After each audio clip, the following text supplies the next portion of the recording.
Salut à tous, que la paix soit avec vous.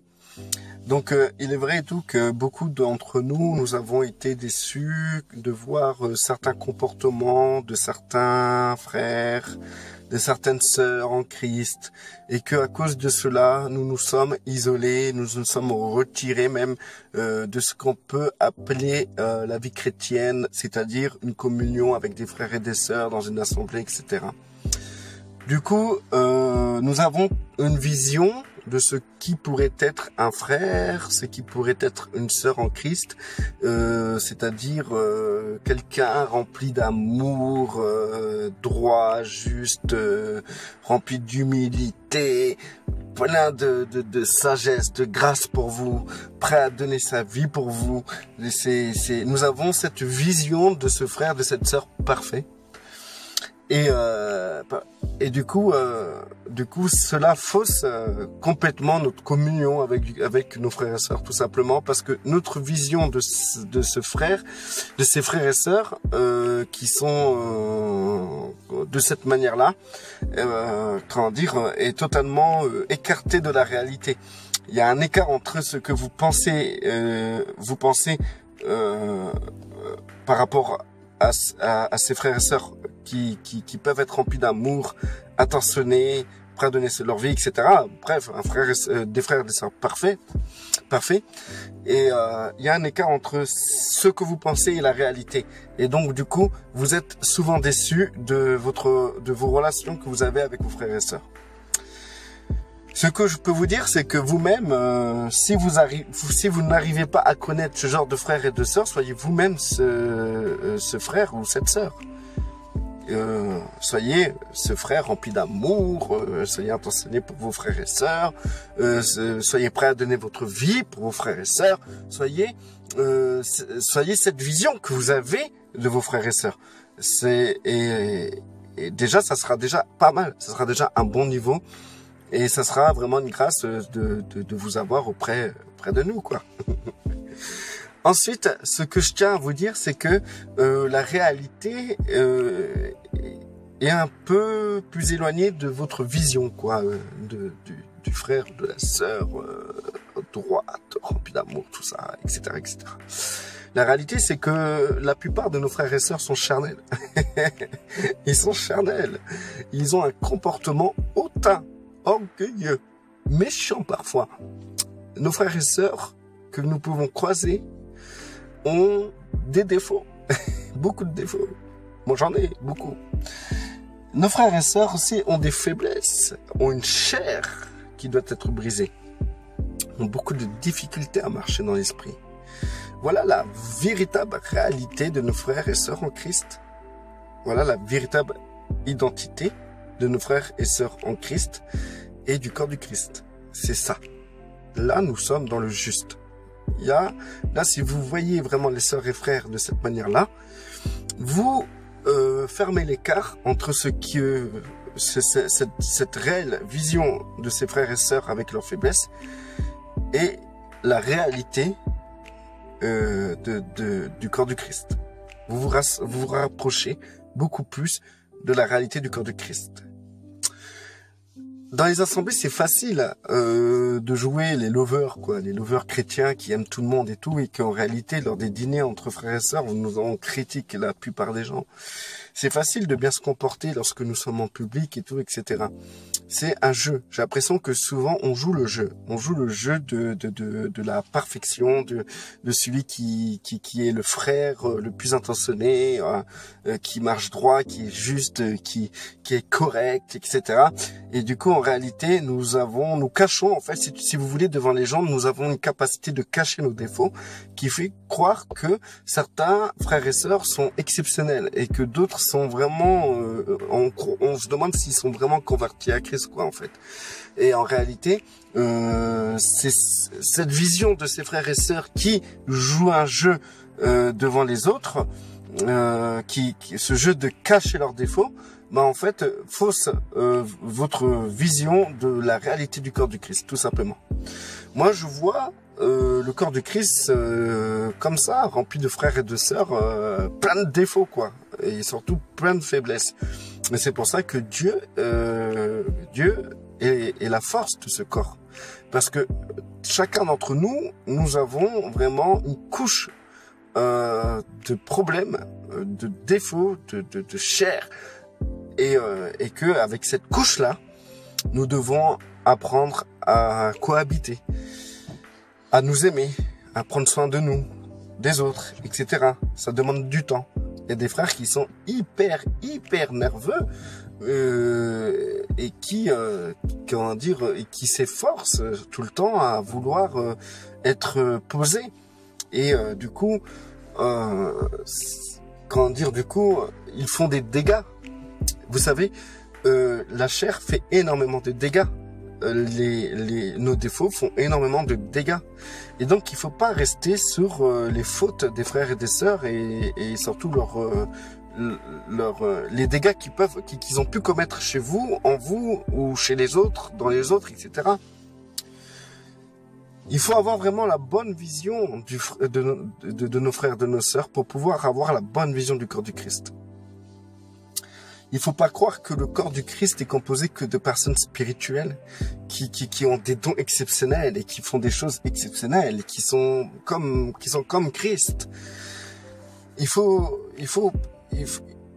faire attention à ça parce que sinon on va finir par rejeter beaucoup de gens qui sont des véritables chrétiens, et on risquerait d'accepter beaucoup de gens qui ne sont pas véritablement chrétiens, mais qui ont cette capacité de comédie, de jouer un rôle et de pouvoir cacher leur véritable identité, c'est-à-dire leur identité de personnes faibles, charnelles et remplies de défauts.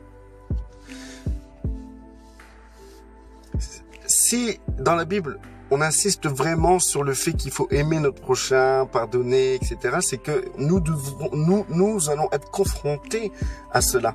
Si Christ a dit qu'il faut pardonner nos frères 7 fois, 70 fois, 77 fois par jour, ou je ne sais pas si c'est par jour, mais il faut pardonner 7 fois, 77 fois, et ben en fait, il faut, comprendre par là que nous allons être confrontés à des frères qui vont nous blesser, qui vont nous faire du mal. Et il faut pas leur tenir compte, et il faut comprendre que nous ne sommes pas mieux. Nous avons aussi une couche de défauts de chair comme eux.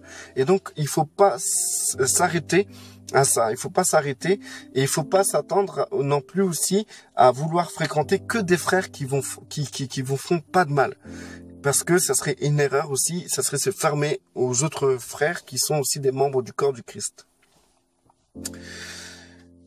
Je pense c'est tout que vous avez compris le message. Ça sert à rien de me retarder trop longtemps à détailler tout ça et tout. Mais ce que je voulais dire, c'est que les gens, voilà, c'est ça que je voulais dire aussi, c'est que vous voyez, quand un acteur joue un rôle dans un film, vous n'allez pas voir sa véritable identité. Vous allez voir un acteur, il a un rôle romantique, il va vraiment jouer ce rôle romantique, et tout le monde le verra comme quelqu'un de très romantique. Donc du coup, cet acteur sera vu comme romantique, d'accord? Donc, mais une fois que la personne quitte son personnage, elle devient elle-même, et on le voit rempli de défauts. Combien de personnes ont été choquées de voir des acteurs qui sont formidables dans leur rôle d'acteur, et qui, au dehors de leur personnage, sont vraiment des gens pourris, quoi, des gens vraiment pas fréquentables, nerveux, tout le temps en train de crier, perfectionnistes au point de te pourrir, etc. Et ben, en fait, la véritable personnalité de l'individu, c'est justement quand il sort de son rôle de personnage. Maintenant, beaucoup de chrétiens ont cette facilité de jouer un personnage, le personnage chrétien. C'est facile, même si vous apprenez un singe à manger comme un homme, ce singe mangera comme un homme.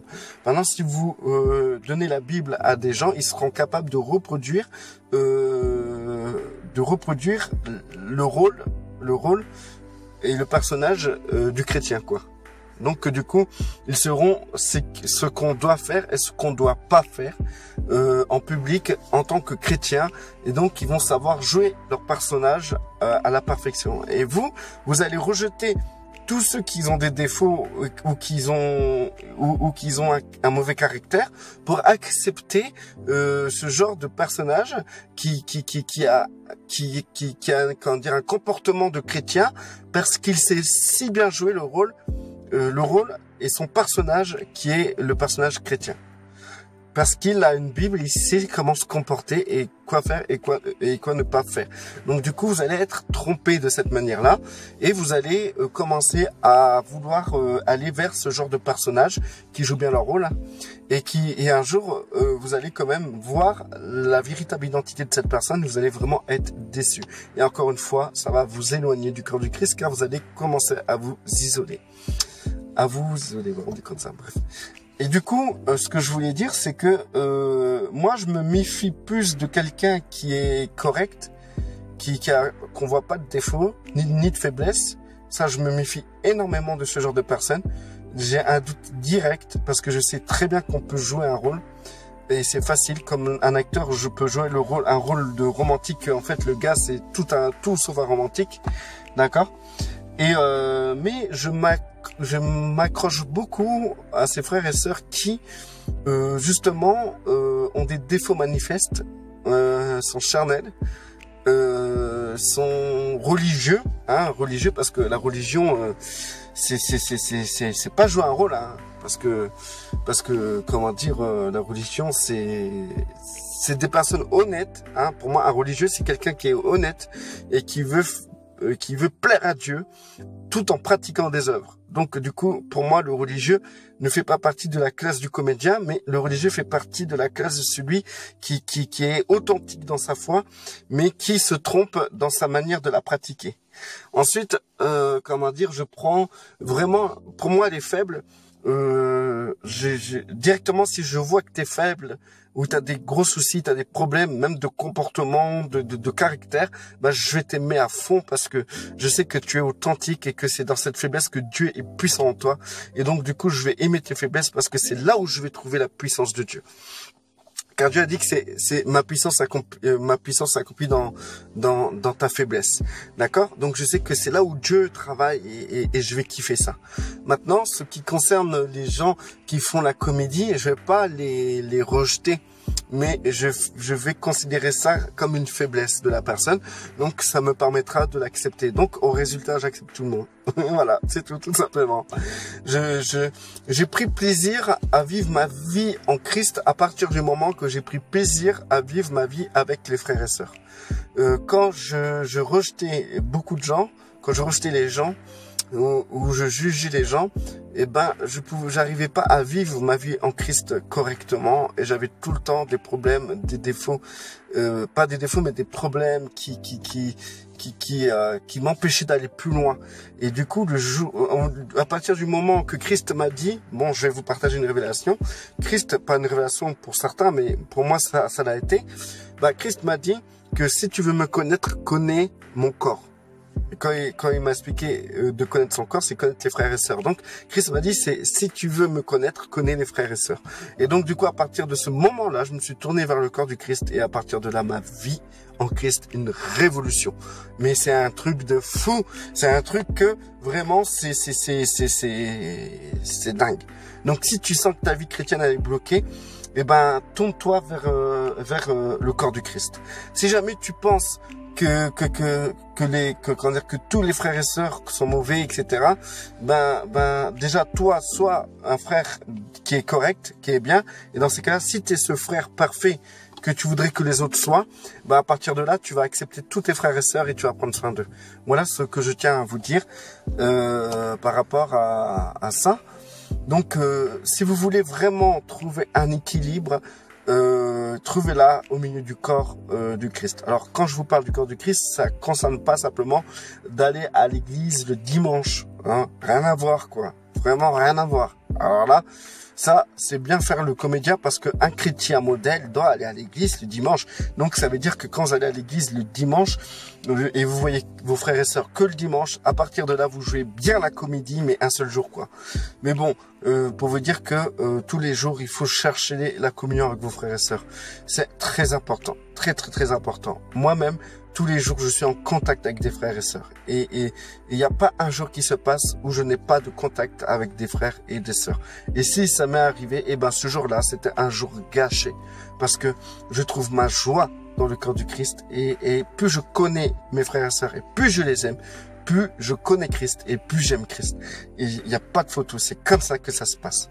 Donc, considérez vos frères et sœurs, considérez le corps du Christ correctement et proprement. Et le corps du Christ sont composés de frères et de sœurs remplis de faiblesses, de fautes et de comportements charnels. Vos frères et sœurs ont majoritairement un sale caractère. Donc du coup, pas d'excuses sur ce que vous avez vécu dans le passé, du fait que vous êtes en retrait ou quoi que ce soit. Le corps du Christ est composé de frères et de sœurs avec un sale caractère. Voilà, c'est tout. Et il faut accepter cela. Et apprenez à connaître Christ à travers ce genre de frères et de sœurs. Voilà, tout simplement. Pour vivre Christ, il faut le vivre dans tous les domaines de votre vie. Et il y a un domaine que vous ne pouvez pas vous échapper. C'est vivre Christ au milieu de vos frères et sœurs ou avec vos frères et sœurs. Même si c'est sur Internet ou dans d'autres réseaux sociaux sur Internet. Restez bénis.